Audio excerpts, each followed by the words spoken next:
¿Cómo escuchar a Dios? ¿Cómo hacerlo? Bueno, nosotros podemos diferenciar entre distintas actitudes, es decir, una cosa es oír, yo puedo oír algo, escuchar ya es prestarle atención. Incluso cuando nos referimos a Dios, podemos tener en cuenta la importancia de escuchar a Dios es tan grande que la principal oración del pueblo judío justamente lleva ese título, Shema Israel, escucha Israel. Por eso cuando a Jesús le presentan un sordo que tenía dificultades para hablar, quiere decir que en algún momento seguramente ha escuchado, ha oído para poder hablar, aunque ahora tartamudeaba, era difícil su habla. Y Jesús lo sana con aquella expresión, aquel efetá, ábrete. Pero tengamos en cuenta que el escuchar era muy importante para los tiempos de Jesús porque no toda la gente leía. A punto tal que los libros que estaban escritos en hebreo tenían que ser traducidos al arameo en las celebraciones, que era el lenguaje popular, y todo esto se hacía escuchando. Eran muy pocos aquellos que tenían acceso a saber leer y escribir, obviamente. Por eso la importancia de escuchar no era solamente la de escuchar al hermano, al otro, a la familia, era el escuchar a Dios. Y por eso nos preguntamos cómo escuchar a Dios. Y para saber lo que tenemos que escuchar de Dios, nos tenemos que referir a lo que creemos, a ese Dios en el que creemos, a cómo lo creemos a Dios.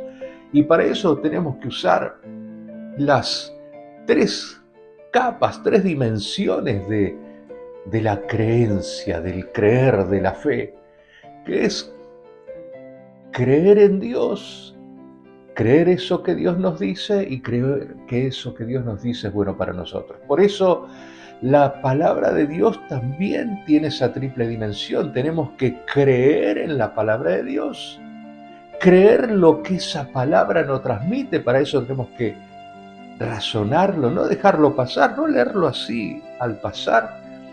Y tenemos que, en tercer lugar, saber que eso que nos dice es bueno para nosotros. Porque recordemos, en el principio, en la creación estaba la palabra existía y tenemos un primer signo de creer en la palabra, existía. Y la palabra crea, es decir, lo que la palabra dice se hace.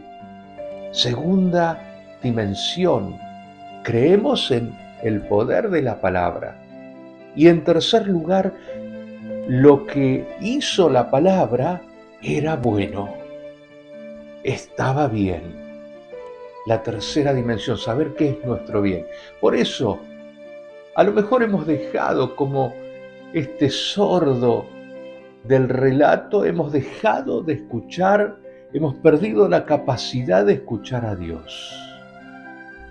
Y es buen momento para regresar a eso, para pedirle a Dios que nos abra no solamente los oídos físicos, sino el oído espiritual, el oído intelectual, el oído emocional, para poder percibir en toda la dimensión la palabra de Dios.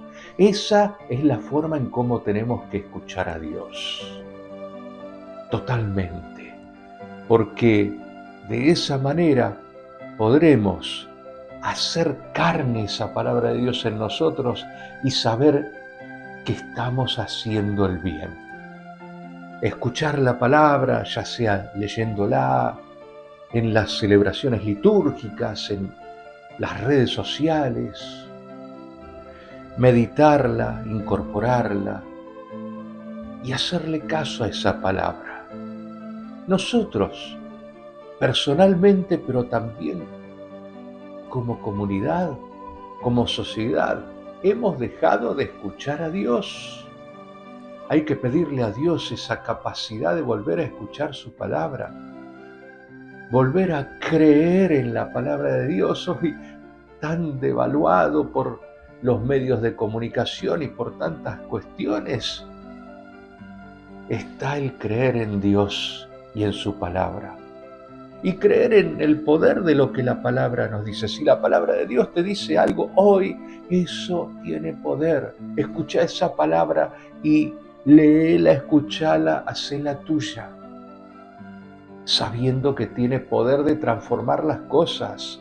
Si tuvo poder de crear un mundo, estrellas, todo lo que quieras vos, el Big Bang, todo lo que quieras, de la forma en que vos quieras interpretarlo, ese misterio por el cual Dios creó todo. Si tuvo ese poder la palabra para hacerlo, ¿cómo no va a tener el poder para cambiar lo que hay que cambiar, lo que hay que mejorar en tu vida, en la mía y en nuestras sociedades? Pero también esa escucha atenta tiene que introducirnos en la tercera dimensión, escucharla, hacerla carne, hacerla vida, vivir esa palabra de Dios, ponerla en práctica, no tenerla como un recurso, si se quiere, lingüístico, de ocasión para mencionarla en algún momento, sino vivirla. Esa es la forma concreta de escuchar a Dios. Así que el Espíritu Santo nos ayude, nos acompañe para que podamos escuchar la palabra de Dios, escuchar a Dios en esa triple dimensión y que nos bendiga a lo largo de toda esta semana.